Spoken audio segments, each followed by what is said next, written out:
Good afternoon. My name is Riley Zoby Howard, and I'm a junior attending Frank W. Cox High School. I have arrived here today to address the factors that will affect the students and the faculty for the current educational climate. My topics for today will be revolving around scheduling for the rest of this semester to fit comfortably and safely, times for athletic activities, and concerns of my own representing students. Students are losing their routine that was absorbed from attending school constantly. It's difficult for students to adapt to this environment where work ethic is not expected. Here are some statements that I have prepared that shall be represented under my name due to the Section 710 policy last line of the second paragraph. Kids that are seniors this year have missed out on events and will be missing out on future events to come. It would be nice to get all students in the building to grow stronger relationships, not to mention if they need career guidance for their future or if they need college application assistance. A majority of teachers that I've spoken with claim they are struggling to adjust to the environment they are working in and how difficult it is to contact students who need help the most. Teachers are using Mondays to meet with students to schedule makeups and remediation after school. This is extremely important when you don't see them face to face.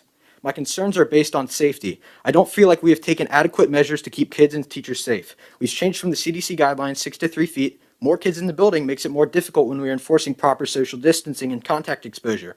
In addition, if we set up based on the plan they're referring to, splitting by alpha, I feel there is an equity issue that teachers are not able to provide the same level of education from virtual learning and face-to-face. The constant change of schedules will be strenuous for students to create a work ethic, and it will be more difficult for students to adapt to the environment. After speaking with a plethora of students, I believe Monday is an amazing benefit when it comes to teachers not being overwhelmed with work 24/7 and should be kept for the remainder of this year. Now, this is specifically for any plan we have for a schedule, just throwing that out there.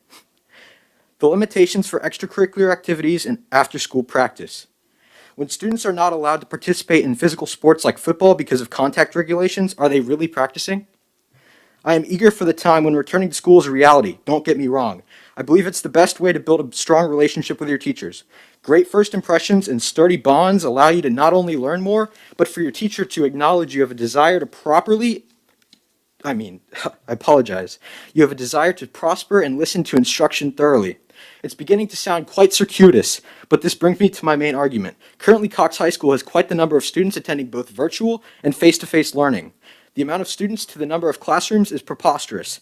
Halfway hallways are packed like a can of sardines. There is no way that we can regulate grades one by one at this rate without some form of media exposure that will end up concerning parents and in turn getting the school board in trouble. This is why, with the circumstances and restrictions due to the virus, we should wait until we get a green light that we can release the students all at the same time.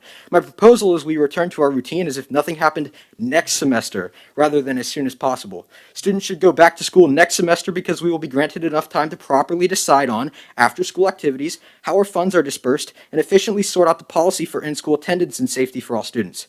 I believe that we are rushing this process, and when something is pushed too fast to a certain extent, blindly, we get a result more aberrant than expected. Thank you for your time. Thank you.